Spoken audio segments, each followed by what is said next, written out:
Hello everyone, Squid Mikuo here from MikuoToons, and today we're continuing my Watching Avatar The Last Airbender for the first time series.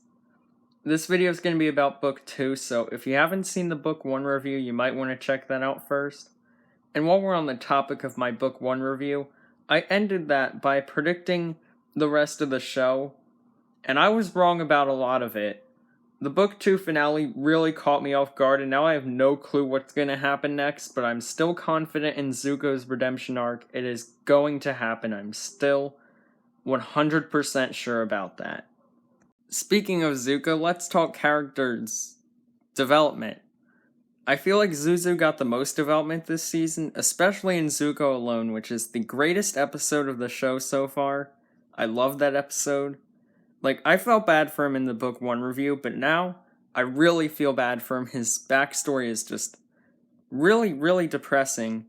But I'm also kind of disappointed in him because at the end of this season/book, he was so close to redeeming himself. He was right there, and then he just didn't. And I'm really annoyed by that, but I'm still confident that he's gonna get there. And of course, I can't finish talking about Zuko without mentioning his hair in this book. In Book 1, his hair's kinda strange, just a giant ponytail. But I got used to it, I liked it. In Book 2, it's just really bad. It's way too short, I hate it. But luckily it grows a decent amount throughout the season, so by the finale it looked okay. I could talk about Zuko for hours, but moving on. Uncle Iroh, that's right, I can remember his name now. He also gets a decent amount of character development. At the start of Book 2, he is hilarious, funnier than Book 1, I love it. But then he actually gets a lot more serious towards the end, and he's, kinda a good guy now, so that's cool too. So I guess I should also mention, the main characters, the Aang Gang. But really, I didn't feel like they changed that much in this book. They all become more serious, as does the tone of the show, and they act more grown up despite Book 2 happening, right after Book 1, so they didn't really age that much, but if I were to say more about them individually, I think it's really sweet that Sokka won't kiss anyone in front of the moon. He's also the one keeping the Aang Gang on track, which I feel like used to be more Katara's job. However, Katara's main thing this season is her relationship with Aang, which I have nothing against, but I like Katara as an individual, and she doesn't really do much on her own this season. Speaking of Aang though, once again, I don't have much to say about him. There was some good development with the Avatar state and of course his relationship with Katara. He also kinda dies at one point, that was crazy. But I mean, this whole book was pretty crazy. However, before I get too much into that, there are some new characters introduced in this book that I feel like I should talk about. Toph is an excellent character and a great source of comedy for Book 2. Despite the more serious tone that Book 2 has, I still find it funnier than the first book because of Toph mostly, and also because Uncle Iroh is funnier in this season. However, I wasn't super happy with Toph's overprotective parents story.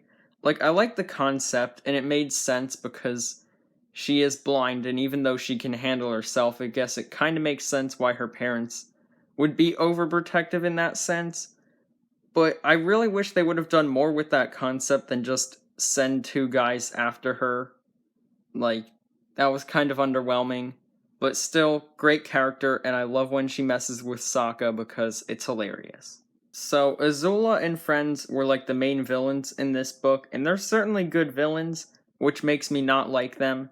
Specifically, I don't like Azula because she's a jerk to Zuzu, and he does not deserve that. That's not okay. And I hate Azula because of that. And also the whole thing with their mom was extremely sad, and then Azula doesn't care, she is messed up. And of course, a lot of side characters from Season 1, or Book 1, they do return in this season, and it's really good to see all of them again, except Jet. I did not like Jet, and I wasn't really happy with his return, but at least he redeemed himself in this season. That was kinda nice, I guess, but still not a huge fan of Jet as a character.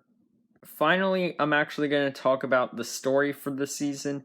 It's way more intense than Book 1, which I appreciate, but I still like Book 1 for what it is. Book 2 is definitely better, because the story is just so crazy. The Brainwashed City is insane and super dark. Appa being taken was really sad, and what he went through was horrible. That was just really depressing. Then when Azula and like all them just infiltrate the Earth Kingdom like in disguise, that blew my mind, and I was not ready for that. And then the finale is just also continuing to blow my mind. Everything just falls apart, and then the season ends. Like